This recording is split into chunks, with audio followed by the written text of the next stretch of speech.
There's a particular quality to Pennsylvania darkness that I'd never known before. City darkness is never truly dark. It's tinted orange by streetlights, punctuated by headlights, apartment windows, and neon signs. But here, miles from anything resembling a town, darkness has weight, substance. It wraps around you like a blindfold, leaving only the whisper of cornfields and the occasional call of nightbirds to remind you that the world hasn't disappeared entirely. I hadn't meant to wander so far from the cabin. My friends were probably still passing around bottles by the fire pit, laughing about stories I'd heard a dozen times already. 3 weeks into our summer getaway, and I was starting to feel the itch of restlessness that always found me when I stayed in one place too long. "Just going for a walk," I told Mia, who'd raised her beer in acknowledgement before turning back to whatever story Drew was telling. No one would miss me for an hour, but 1 hour had become 2, and now I wasn't sure which direction would lead me back. The dirt road had forked, then forked again, and I'd followed whatever path seemed most interesting without paying attention to where it led. It was the light that caught my attention first. Warm and golden, floating in the distance like a fallen star. An oil lamp, I realized as I drew closer, hanging from the beam of a weathered barn. The sight of it pulled me forward like a moth, grateful for any sign of civilization in the consuming darkness. The barn stood adjacent to a modest farmhouse, both structures plain and unadorned. No power lines connected them to the world beyond. No cars sat in the gravel drive. Even in the dim light, I recognized the austere simplicity of an Amish farm. I hesitated at the edge of the property. The Amish kept to themselves, everyone knew that. They didn't welcome outsiders, especially not lost college students stumbling around after dark. But the alternative was continuing to wander blindly through unfamiliar countryside, and the temperature was dropping steadily with each passing hour. "Just directions," I told myself. I'd apologize for the intrusion, ask the quickest way back to Hollybrook Road, and be on my way. The barn door stood partially open, spilling a wedge of amber light onto the packed earth outside. As I approached, I heard the soft nickering of horses and the rhythmic scrape of what I guessed was a brush or comb. Someone was still awake, at least. I cleared my throat and called out, "Hello? I'm sorry to bother you, but I'm a bit lost." The scraping sound stopped abruptly. For several long moments, there was only silence from within. I was about to call again when a figure appeared in the doorway, silhouetted against the warm light behind. He, and I could tell immediately it was a young man, perhaps my age, stood perfectly still, as though assessing whether I posed a threat. "I'm really sorry," I said again, raising my empty hand slightly. "I didn't mean to trespass. I'm staying at a cabin a few miles from here and got turned around on my walk." He stepped forward, and the lamplight caught his features. His face was all planes and angles, high cheekbones, and a strong jaw softened by what couldn't have been more than a day's worth of beard. Dark hair fell across his forehead in a way that suggested it had been neatly combed earlier, but had since rebelled. He wore dark trousers held up by suspenders over a simple blue shirt, the sleeves rolled to the elbows. But it was his eyes that held me, deep-set and wary, the color impossible to determine in the half-light. They studied me with an intensity that made me acutely aware of my disheveled appearance, jeans torn at one knee, t-shirt damp with evening dew, hair wild from running my hands through it in frustration as I'd realized I was lost. "You shouldn't be here," he said finally. His voice was lower than I expected, with the faintest trace of an accent I couldn't place. Not quite German, but something adjacent to it. "It's late. I know, I'm sorry." I was beginning to feel like a broken record. "If you could just point me toward Hollybrook Road, I'll get out of your way." He glanced back into the barn, then up at the sky, where clouds were gathering to obscure what little moonlight had been guiding my way. "Storm's coming," he said simply, as if in confirmation. Thunder rumbled in the distance, a low growl that seemed to vibrate through the ground beneath my feet. He looked at me for another long moment, then stepped aside. "Come in, wait until it passes." I hesitated, surprised by the invitation. "Unless you want to be caught in it," he added, and I thought I detected the slightest softening around his eyes. Not quite a smile, but the suggestion that one might be possible. "Thank you," I said, and stepped past him into the barn. Inside, the air was warm and heavy with the scent of hay, leather, and the distinct earthy smell of horses.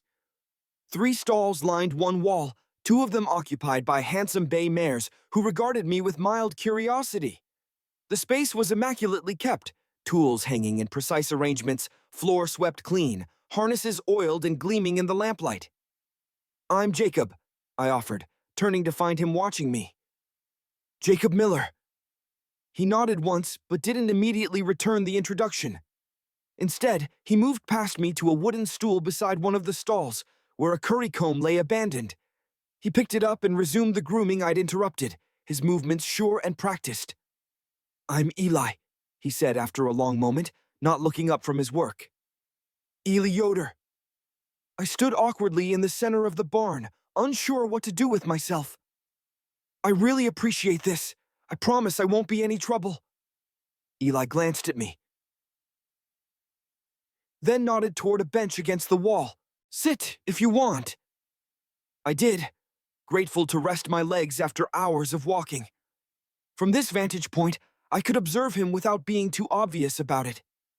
His forearms were corded with lean muscle, his hands large and capable as they worked through the mare's mane. There was something mesmerizing about the efficiency of his movements, the quiet communion between him and the animal. "You're not from around here," he said, breaking the silence that had settled between us. It wasn't a question.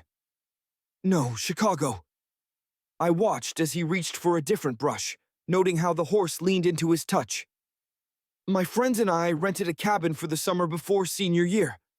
Last hurrah before real life starts, I guess." He nodded as though he understood, though I wondered how much common ground there could be between us. I was going back to finish my degree in literature. He had probably never set foot in a college classroom. "What about you?" I asked. "Have you lived here your whole life?" "Born here." He ran the brush along the mare's flank in long, smooth strokes. "My father's farm. His father's before that." Outside, the thunder grew closer and rain began to patter against the roof, softly at first, then with increasing insistence. "Good timing," I said, offering a small smile when he glanced my way. Eli set down the brush and patted the mare's neck before latching her stall.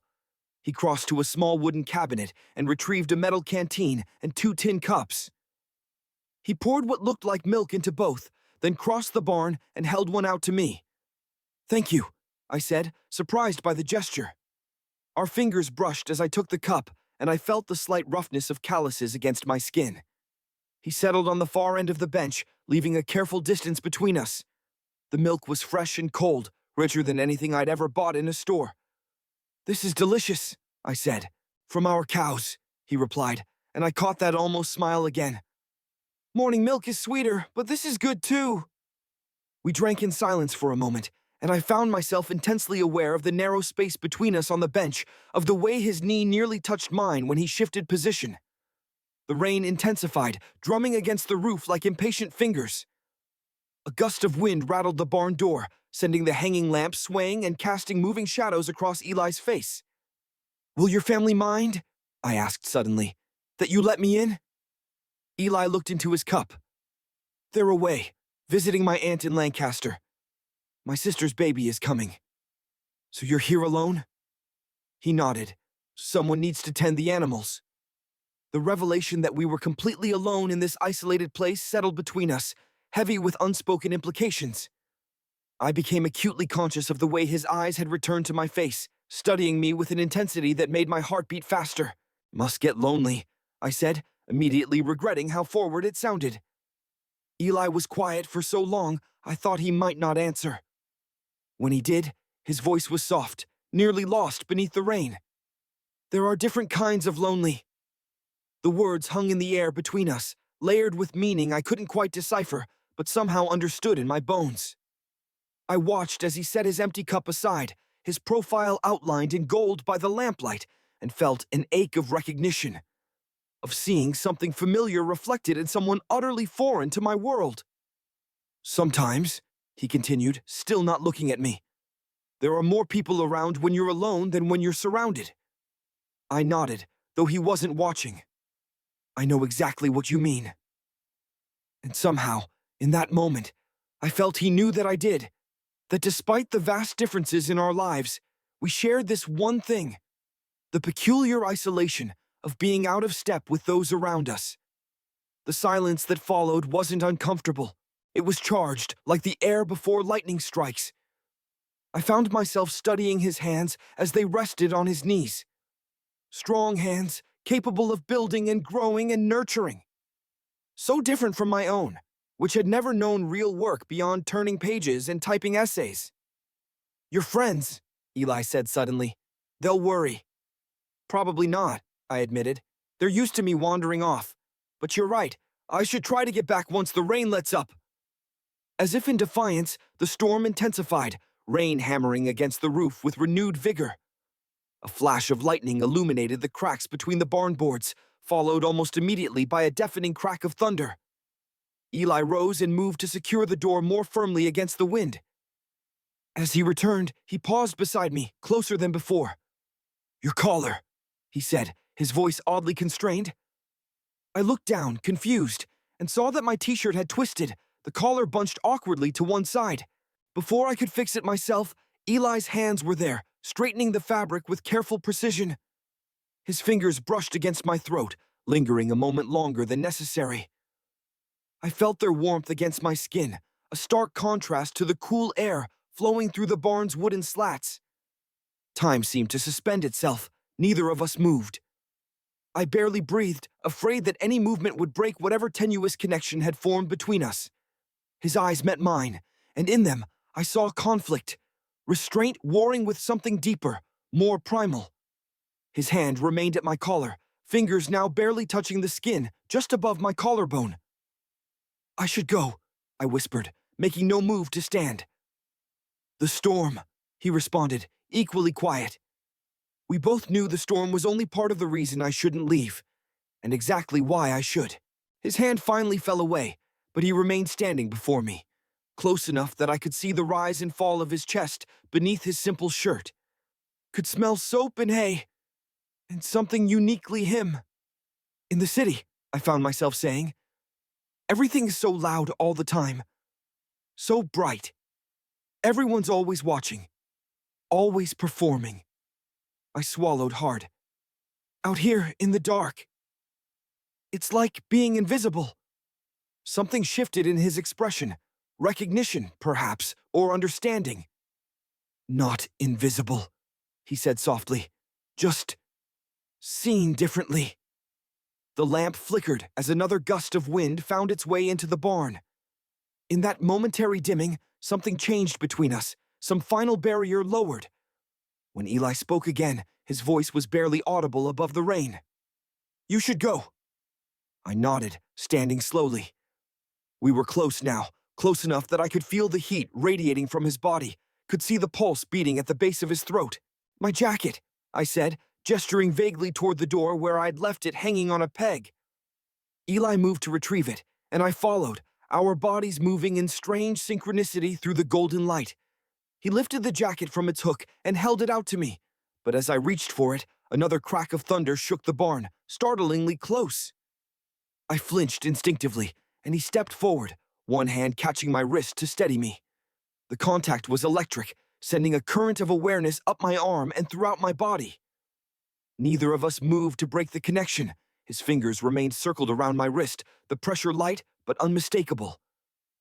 His thumb moved slightly, brushing over my pulse point in what might have been an accident but felt deliberate. "The storm," I murmured, "might last a while." Eli's eyes held mine, dark and fathomless in the dim light. Slowly, with a deliberation that made my heart hammer against my ribs, he took a step closer. The jacket fell forgotten to the floor as his free hand moved toward me, hesitating only briefly before sliding beneath the hem of my shirt. His palm was warm against my skin, fingers splaying across my lower back with a tentative pressure that belied the intensity in his gaze. He said nothing, but his hand under my shirt said everything, every question, every fear, every desire neither of us had dared to voice. The world narrowed to the points of contact between us. His hand on my wrist, his palm against my back, his eyes locked with mine in silent communication more profound than any words we could have spoken. Outside, the storm raged on. but it was nothing compared to the tempest building between us in that quiet barn, illuminated by a single wavering flame.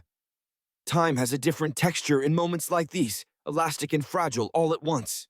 Each heartbeat seems to stretch infinitely, yet somehow not long enough to contain the flood of sensations washing over me. The warmth of Eli's palm against my skin, the slight tremble in his fingers as they splayed across my lower back, the uneven rhythm of his breathing matching my own.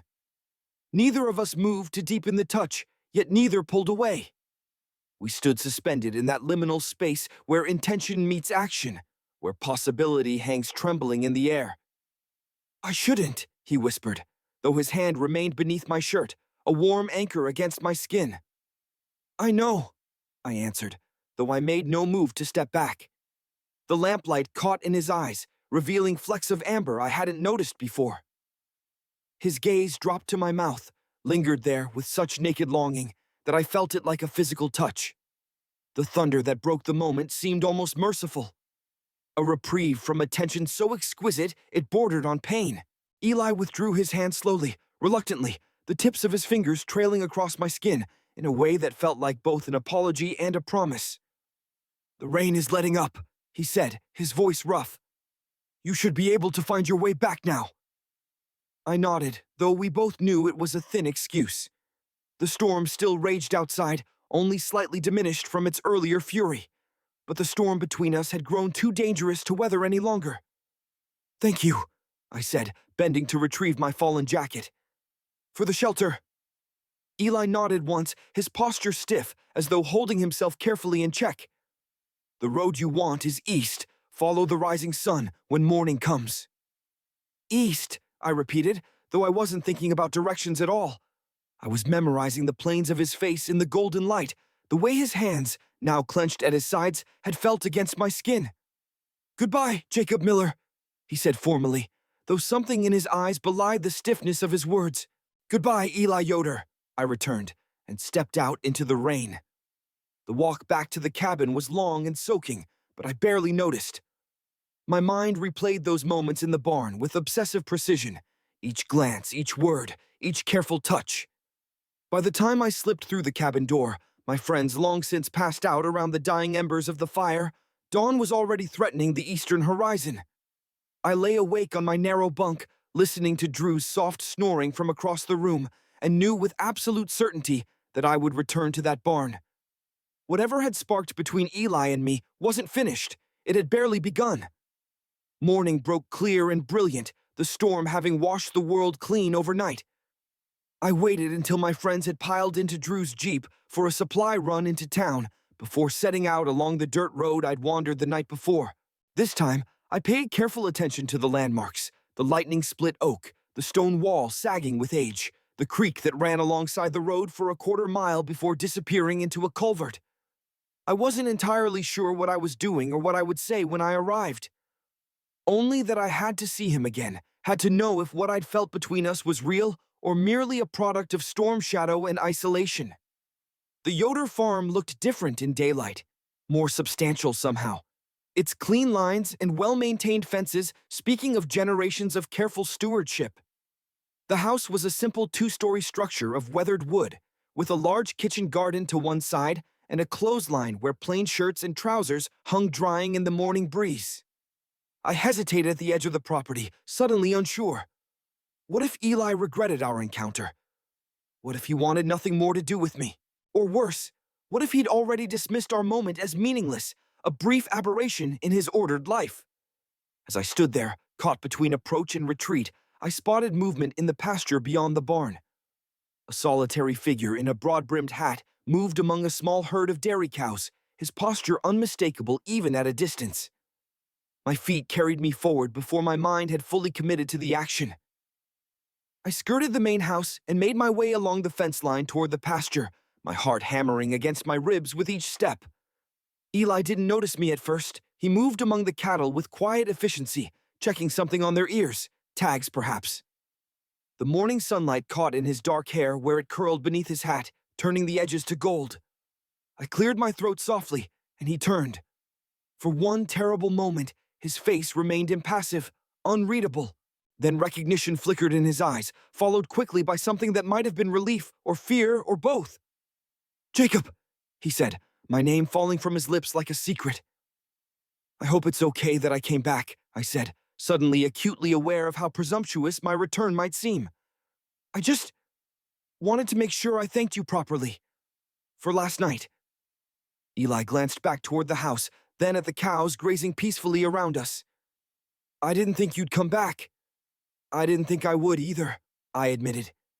"But I couldn't. I kept thinking about—" I trailed off, unsure how to name the thing that had drawn me back to this place, to him. Eli said nothing, but his eyes never left my face, searching for something I hoped he would find. "Will you walk with me?" he asked finally, gesturing toward a copse of trees at the far end of the pasture. "I need to check the fence line." I nodded, falling into step beside him as he moved through the tall grass. We walked in silence for several minutes, close enough that our arms occasionally brushed, sending small electric currents through my body each time.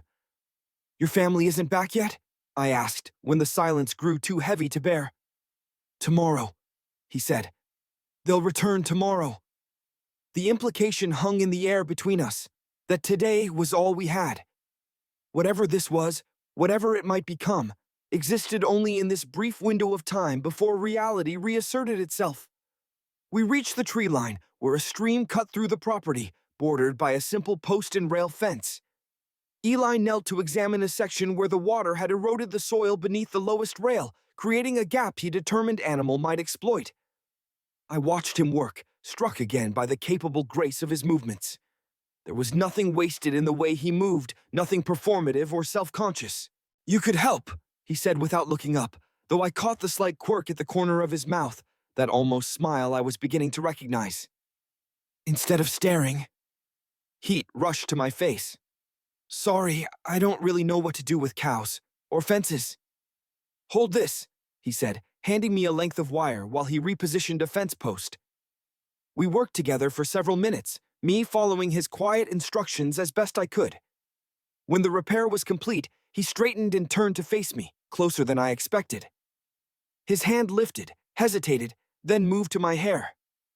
"You have hay," he murmured, his fingers gently working through the strands just above my ear. His touch was light, careful, but his eyes wouldn't meet mine as he worked. I stood perfectly still, afraid to breathe or move lest he pull away. His fingers lingered even after the hay was gone, trailing lightly across my temple before finally dropping back to his side. But he didn't step back. He remained close, near enough that I could see the fine lines at the corners of his eyes, from squinting in the sun, perhaps, or from smiling more than his serious demeanor suggested. "About last night," I began. "We shouldn't speak of it," he cut in, his voice low and strained. "Why not?" His eyes finally met mine, dark with conflict. "Because speaking makes it real." "It already is real," I said softly. "Whether we talk about it or not." A muscle worked in his jaw as he struggled with something internal.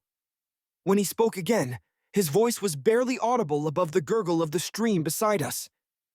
"I've never done anything wrong. Until last night." The words hit me like a physical blow, not because they surprised me, but because I recognized the cost of their admission. To him, the moment we'd shared, beautiful and innocent as it had been, violated everything he'd been taught to believe. "I don't think it was wrong at all," I whispered, taking a risk and reaching for his hand. He didn't pull away. His fingers curled around mine, rough with calluses, but achingly gentle. "How can it be wrong?" I continued, emboldened by his touch, "to connect with someone, to see them, really see them, and be seen in return, or—" "It's not that simple," he said, but his grip on my hand tightened. "Not for me." I know. And I did, at least in part. I knew that whatever was growing between us carried consequences for him I couldn't fully comprehend. Questions of Gekli, community, faith, identity. Things I had the luxury of exploring freely in my world, but that carried profound weight in his. "What happens now?" I asked, afraid of the answer, but needing to hear it nonetheless. Eli looked at our joined hands, then back to my face. Something shifted in his expression, A decision made, perhaps, or a barrier finally lowered. Now, he said softly, I do something else wrong. Before I could respond, he leaned forward and pressed his lips to mine. The kiss was gentle, almost reverent in its restraint. His lips were warm and slightly chapped from working outdoors, moving against mine with a hesitancy that suggested inexperience but not uncertainty. One of his hands came up to cup my jaw, tilting my face slightly to deepen the connection. I responded in kind, careful to let him set the pace, to not overwhelm or rush. This wasn't like the hurried, alcohol-tinged kisses I'd shared in dark corners of college parties. This was a communion, unhurried and terrified, and so achingly tender it made my chest hurt. When we finally broke apart, his breath came in small, uneven puffs against my lips. His eyes remained closed for a moment, as though he was committing the sensation to memory. I've thought about that, he admitted, his voice rough. Since the moment I saw you standing outside the barn last night. So have I confessed, my hand moving to rest against his chest, feeling the rapid beat of his heart beneath the simple cotton of his shirt. I don't understand it, he said. This pull, it feels like... He broke off, searching for words. Like gravity, like I have no choice but to fall. I nodded, understanding exactly what he meant. For me, too. We stayed there by the stream for hours, talking in the way people do when they're discovering each other piece by careful piece. I told him about Chicago, about the literature program I was passionate about how out of place I sometimes felt among friends who couldn't understand why novels written centuries ago still mattered. In turn, he told me about his life, the rhythm of days structured around work and prayer, the comfort of tradition, the weight of expectations. He spoke of the beauty he found in simplicity, in connection to the land and animals, in the changing of seasons marked not by calendars, but by the tasks each brought with it. It sounds peaceful, I said, as we sat side by side on a fallen log, our shoulders touching. It is, he agreed. But sometimes I wonder what else might exist beyond what I know. The admission seemed to cost him something, as though giving voice to the question was itself a kind of transgression. Have you ever thought of leaving? I asked carefully. Of seeing more of the world? He was quiet for a long moment. It's complicated. During Romspringa, our running around time, some young people go out into the English world. Experience it before deciding to be baptized and join the church formally. Have you done that? He shook his head. Not really. Not like some do. His fingers twisted together in his lap. I've been to town, seen movies at the cinema, even tried a cell phone. But it never felt right to go too far. And now, his eyes met mine, full of something I couldn't quite name. Now I wonder what I've missed.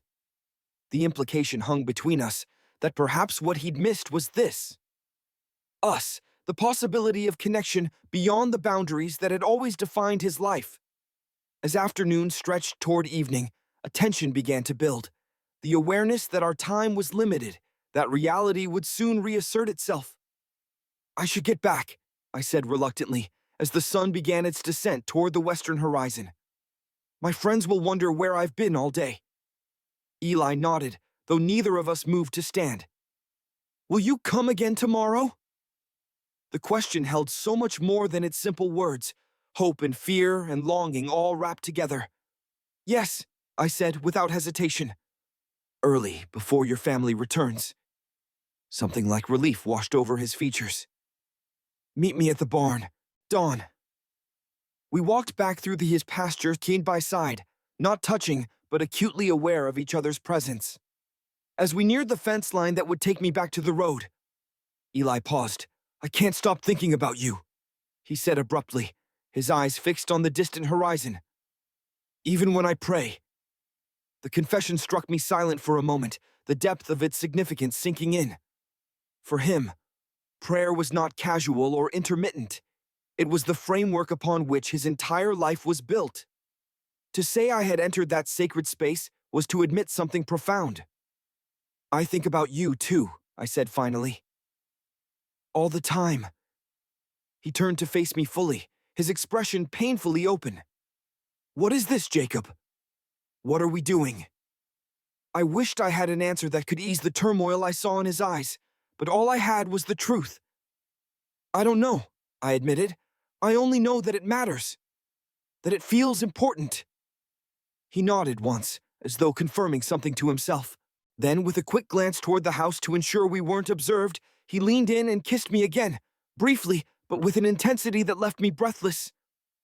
Dawn, he repeated, then turned and walked back toward the barn without looking back. I watched him go, already counting the hours until morning. I slipped out of the cabin while my friends still slept, the sky just beginning to lighten with the promise of sunrise. The air was heavy with dew, and the sweet scent of hay freshly cut from peahy fields I passed along the way. My heart raced with each step that brought me closer to the Yoder farm, to Eli. I'd barely slept, my mind too full of him, the softness of his lips, the roughness of his hands, the vulnerability in his eyes when he spoke of things he'd never voiced aloud before. The barn door stood slightly ajar when I arrived, a sliver of golden lamplight spilling onto the ground outside. I paused, suddenly nervous in a way I hadn't been the day before. What we'd shared had been beautiful, but it had also been fragile. A bubble of possibility that the harsh light of a new day might easily burst. I took a deep breath and pushed the door open wider. Eli stood by one of the horse stalls, a bridle in his hands. He looked up as I entered, and the smile that transformed his face, small but genuine, reaching all the way to his eyes, eased my fears. "You came," he said simply. "I promised I would." He set the bridle aside and crossed the barn to me. Without hesitation, he took my hand in his, twining our fingers together as though we'd been doing it for years instead of just discovering the shape of each other. "I couldn't sleep," he confessed, "thinking about today, about seeing you again." "Me either." He led me to a small door at the back of the barn I hadn't noticed before. It opened onto a grassy area sheltered from view of the main house by a rise in the land and a cluster of apple trees, their branches heavy with fruit not yet ripe. Beside a weathered oak tree sat a horse-drawn buggy, its black exterior gleaming in the first rays of sunlight breaking over the eastern horizon. "I need to go into town," Eli explained, "for supplies before my family returns. Come with me." The invitation was simple, but I understood what it meant. A chance to be together away from the farm, to extend our time a little longer before the world closed in around us again. "Yes," I said immediately. He showed me how to help hitch one of the bay mares to the buggy, his hands guiding mine with patient instruction. When everything was secure, he gestured for me to climb up onto the wooden bench seat. "Have you ever ridden in one before?" he asked, settling beside me. "No," I smiled. "First time for a lot of things lately." A slight blush colored his cheeks, but he didn't look away. Instead, he adjusted the blanket spread across our laps, his hand briefly squeezing my knee beneath the cover. "It's a good day for firsts," he said softly. The journey into town was slow and peaceful, the rhythmic clip-clop of the horse's hooves and the gentle sway of the buggy lulling us into a comfortable silence. Eli's shoulder pressed against mine as he guided the mare along narrow country roads, his profile sharp against the golden morning light. In town, a small collection of buildings clustered around a single main street. Eli was greeted with polite nods by other plainly dressed men and women going about their morning business. I noticed a few curious glances in my direction, but no one commented on my presence or asked for introductions. While Eli collected the supplies he needed from a general store, I wandered along the street, looking in shop windows and trying to imagine what it would be like to live in a place like this. So different from the constant motion and noise of Chicago. When Eli emerged with his packages, we loaded them into the back of the buggy and began the journey home. The sun had fully risen now, promising another clear, warm day. "What will you do?" I asked, as we turned onto the dirt road leading back to the farm. "After I leave, after summer ends?" Eli was quiet for so long I wondered if he'd heard the question. When he finally spoke, his voice was thoughtful. "The same things I've always done. Tend the animals, work the fields, help my father with the carpentry when winter comes." He glanced at me. "But it will be different now." "Different how?" "Because now I know what I'm missing." The simple honesty of his words struck me like a physical blow. I reached for his hand, covering it where it rested on his thigh. "I could come back," I offered, though even as I said it, I understood the complexity of what I was suggesting. "Next summer, or during breaks from school." "To what end, Jacob?" he asked gently. "What would be the purpose?" I had no answer that didn't sound trivial in the face of the barriers between us. Not just physical distance, but worlds that operated on fundamentally different principles. We fell silent again as the buggy rattled along the dirt road, each lost in our own thoughts. As we crested a small hill, the Yoder farm came into view in the valley below, smoke rising from the chimney of the main house. Eli pulled the buggy to an abrupt halt. "They're home," he said, his voice tight. "My family. They weren't supposed to return until tonight." I felt the shift immediately, the dreamlike bubble of the past 24 hours punctured by reality. Eli's posture had stiffened, his expression closing off in a way that made my chest ache. "I should go," I said, understanding without being told that my presence would be difficult to explain. He nodded, his eyes still fixed on the farmhouse below. "I'll let you down here. You can follow the fence line back to the main road without being seen from the house." The mare stamped impatiently as Eli guided her to the side of the road. I climbed down from the buggy, suddenly awkward in a way I hadn't been since our first encounter. "Eli," I began, not sure what I wanted to say, but knowing I couldn't leave like this. He looked at me then, really looked at me, and the naked emotion in his eyes made my breath catch. "Wait," he said, and reached into his pocket. He withdrew a folded piece of paper, slightly creased from being carried. For a moment, he simply held it, as though reconsidering. Then, with a quick movement, he pressed it into my hand, his fingers lingering against my palm. "I've never drawn anyone before," he said softly. "Only animals, landscapes, things that were safe to see." I unfolded the paper carefully. On it, rendered in careful strokes of charcoal, was my own face. Not as I saw it in mirrors, but as I imagined Eli saw it. There was a softness to the eyes, a vulnerability around the mouth, that made me feel both exposed and deeply seen. "It's beautiful," I said, my voice thick with emotion. "It's you," he replied simply. We looked at each other for a long moment, both aware that this was likely goodbye, not just for now, but perhaps forever. The thought made my chest constrict painfully. "I'll never forget," I started, then stopped, unsure how to capture the enormity of what these brief hours had meant. Eli reached out, his fingers brushing my cheek in the lightest of touches. "Neither will I." Then, with visible effort, he straightened his shoulders and gathered the reins. "Go with God, Jacob Miller." I nodded, not trusting myself to speak. As the buggy began to move away, carrying Eli back to his world, I clutched the drawing tight in my hand. A tangible reminder that what we'd shared had been real, however fleeting. The road disappeared behind me as I made my way back toward the cabin, each step taking me further from the barn where everything had changed. My throat ached with words unsaid, with the knowledge that some connections, however profound, are meant to be brief. Comets rather than stars in the constellation of our lives. "I'll never forget the way he touched me," I whispered to the empty air, like I was a sin he wanted to commit again.